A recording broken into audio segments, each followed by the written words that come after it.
नमस्कार मेरे प्रिय भाई और बहनों। यादों को ताज़ा करना चाहिए, हमारे गांव को जाना चाहिए। गांव में गए हम तो कई लोगों को मिलते हैं, रिश्तेदारों को मिलते हैं, बचपन के दोस्तों को मिलते हैं। ऐसा ही मैं आया हूँ मेरे गांव में। मेरा गांव कौसा है, इस देश में जितने भी गांव है सभी मेरे गांव हैं।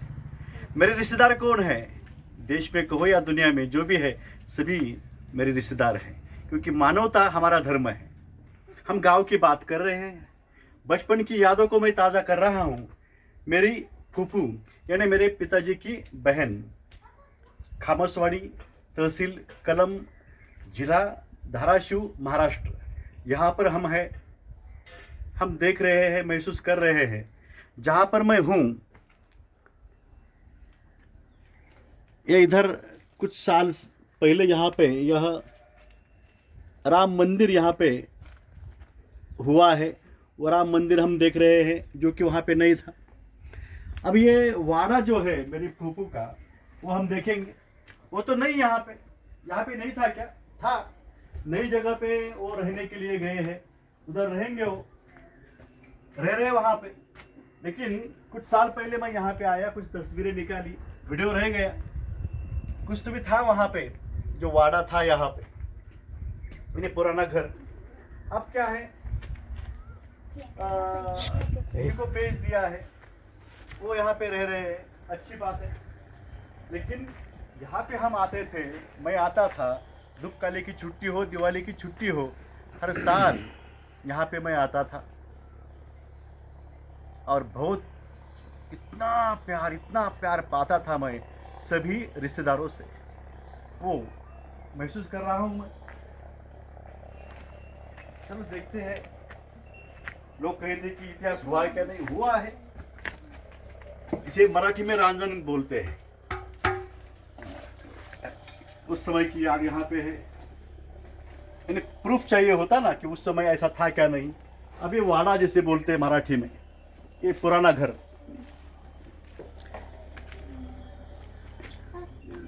बैराम सुरव से यह मेरे फूफू के पति, जो मेरे मामा, उनके भाई यहाँ पे रहते थे।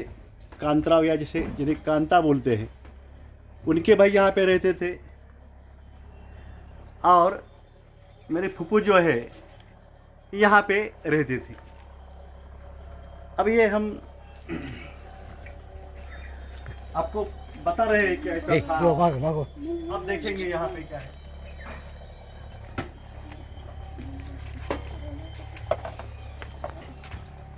उस समय की याद, यह पेड़ बहुत ही घना था, बहुत बड़ा था। अब समय बीतता जाता है, आदमी की भी उम्र बढ़ती जाती है, वैसे ही इस पेड़ की भी उम्र जो है बढ़ गई है, लेकिन खड़ा है, अपनी पहचान जो है वो दिखा रहा है। उस समय भी गाने बजते थे, गूंजते थे, लेकिन गाने उस समय कुछ और थे। 1980 से लेके मैं यहाँ पे हर छुट्टी में यहाँ पे आता था मैं। मुझे किसी की याद आ रही है। किसकी याद आ रही है? जिसे कारपेंटर कहते हैं, मराठी में सुतार जिसे कहते हैं, फर्नीचर। तो बूढ़े पति पत्नी यहाँ पे रहते थे। जो एक छोटा नारियल का पेड़ दिखता ना, वहीं पे कहीं पे वहीं पे वो रहते थे, बूढ़े थे। तो फूफू के बेटों के साथ यहाँ पे खेलना, यहाँ कई नए दोस्त मिले, उनके साथ खेलना यह होता था। लेकिन मैं देखता खेलते खेलते कि वहाँ पे कोई तो भी है, और दोनों ही हैं, दोनों बूढ़े हैं। उद्धव पांचाल ऐसा उनका नाम किसी ने मुझे बताया, अच्छा लगा। तो सुतार काम जो है उनका चालू है, फर्नीचर वर्क्स उनका चालू है, कंटिन्यू। जब भी जाओ दोनों ही हैं। एक बेटी है कहीं पे, बाद में उसकी शादी हो गई। वो दोनों को मैं ढूंढ रहा हूँ, वो यहाँ पे नहीं है। वो यादें जो है साथ में है। क्या करता मैं, खेलते खेलते मुझे ऐसा लगा कि खेलना चालू चाहिए, उनसे बात करना चाहिए। बात करते बैठा तो समझ में आया कि उन्हें आंखें नहीं है।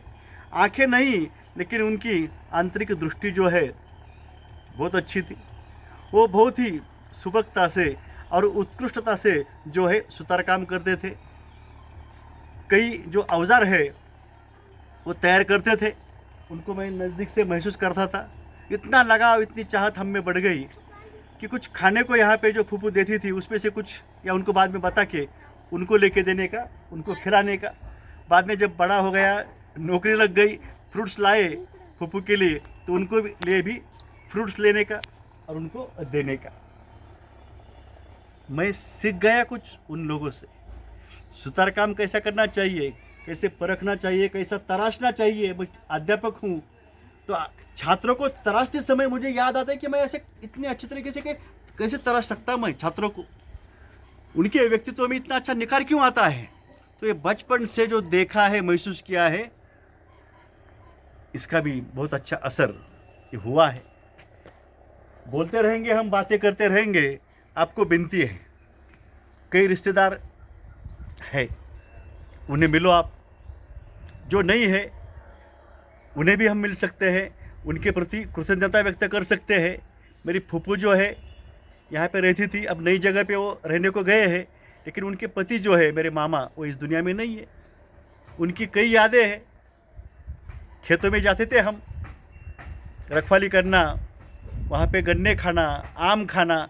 एक बार तो हुआ ऐसा, बहुत सन्ना क्या बोलते हैं उसको, बहुत ज़ोरों से जो है वहाँ पे जो है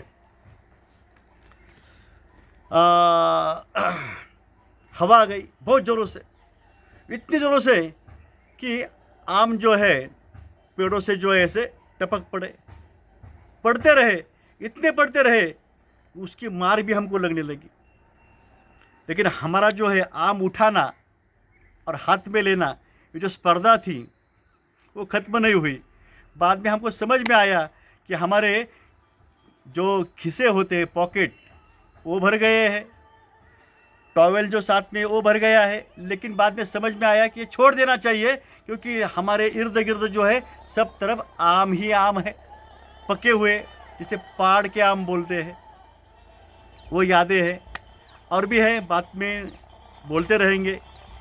ज़्यादा इमोशनल हो रहा हूँ, आपको इतना ही कहता हूँ, कृतज्ञता व्यक्त करो।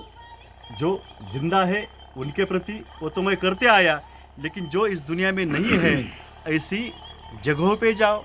तुम्हारे रिश्तेदार हो, कोई पहचान के हो या कोई भी हो, उन्हें भी आप मिलते रहो। ऐसे मिलते रहते हैं, ऐसा आप करते रहो कुछ जो मैं कर रहा हूँ। यह आपको विनती है। और ज़िंदगी का आनंद जो है हमको चाहिए, तो आनंद और सुख हम लोगों को देते रहे, हमको आनंद और सुख मिलता रहता है। इतना ही। आप सभी को हार्दिक शुभकामना। सत्य न्याय के साथ हम चलेंगे, सुखी सलामत ज़िंदगी हम जिएंगे। जय महाराष्ट्र, जय भारत, जय मानवता, जय जगत।